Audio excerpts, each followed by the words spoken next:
নাই এইসব ছাত্র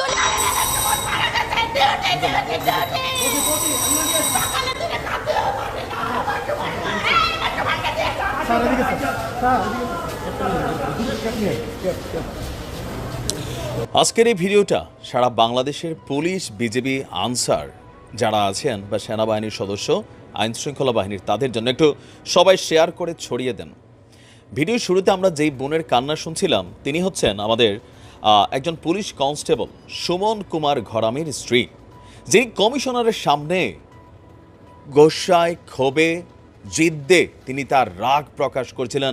ডিউটি ডিউটি ডিউটি, দিন নাই রাত নাই ডিউটি। কারণ তিনার স্বামী গতকালকে খুলনাতে যেই সংঘর্ষ হয়েছে সেই সংঘর্ষে মারা গেছে। এমন চিৎকার আজকে বাংলার শত শত ঘরে, হাজার হাজার মায়ের বুক আহাজারি, বুক চাপড়াচ্ছেন। কার কাছে বিচার দিবেন? কারণ আজকে যারা বিচার করবেন তারাই তো অপরাধগুলা ঘটাচ্ছেন। দর্শক, আমাদের আজকের এই ভিডিওতে আমরা আমাদের পুলিশ ভাইদের প্রতি জাস্ট একটা এই ভিডিওটা দেওয়ার মেইন কারণ হচ্ছে, দেখেন, আপনি আপনার পেশাগত দায়িত্ব পালনের জন্য রাজপথে নামতে হচ্ছে, সেটা আমরা জানি। কিন্তু আপনার হাতে থাকা যে পিস্তলটা আছে, যে বন্দুকটা আছে, যে লাঠিটা আছে, সেইটা আপনি কতটুকু ব্যবহার করবেন? উপরের স্যারের অর্ডারে যে কমিশনার সাহেব, তিনি কি রাজপথে নামছেন?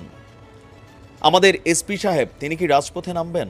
না, উপর থেকে অর্ডার আসবে, পেশাগত দায়িত্ব আপনি পালন করতে রাজপথে যাবেন।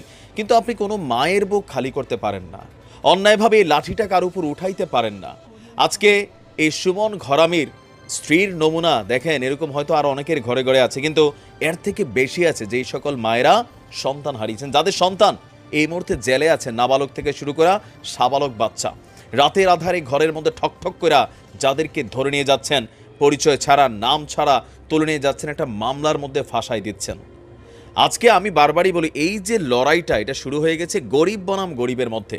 তো আমাদের আইনশৃঙ্খলা বাহিনীর সদস্যদের কাছে আমাদের একটা বিনীত অনুরোধ যে আপনারা দায়িত্ব পালন করেন। ভাই, চাকরি বাঁচাইতে হবে জানি, আমরা যদি বলি যে চাকরি ছেড়ে দেন, এটা আপনারা করবেন না, আর এটা আসলে এত সোজাও না। কিন্তু চাকরি বাঁচাতে গিয়া আপনি কোনো মায়ের বুক খালি করতে পারেন। আমি আমার লাস্ট কয়েকটা ভিডিওতে বলছি, আপনিও কাঁদবেন অথবা আপনার পরিবার কাঁদবে।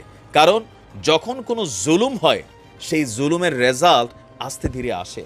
সারা বাংলাদেশে এ পর্যন্ত যতগুলো মায়ের বুক খালি হয়েছে, তাদের আহাজারি হয়তো আমাদের রাষ্ট্রের সর্বোচ্চ কর্তা ব্যক্তিদের কাছে যায় না, কারণ তারা রাজনীতি খেলছে।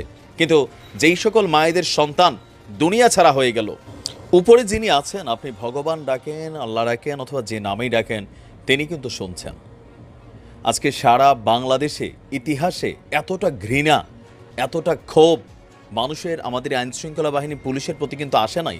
এটা তৈরি করা হয়েছে কারণ উপর থেকে হুকুম আসছে, পরিস্থিতি কন্ট্রোল করো। আর আমাদের সাধারণ গরিব ঘরের সন্তান, এরকম সুমন কুমার খুব ধনাঢ্য ফ্যামিলির ছেলে না, তার পারিবারিক ব্যাকগ্রাউন্ড দেখছি, চাকরি করতে গিয়া সে রাজপথে থাকতে হয়েছে, হয়তোবা এই লাঠিটাকে ব্যবহার করতে হয়েছে, হয়তোবা তার সাথে থাকা বন্দুকটাকে তিনি ব্যবহার করেছেন অথবা করেন নাই।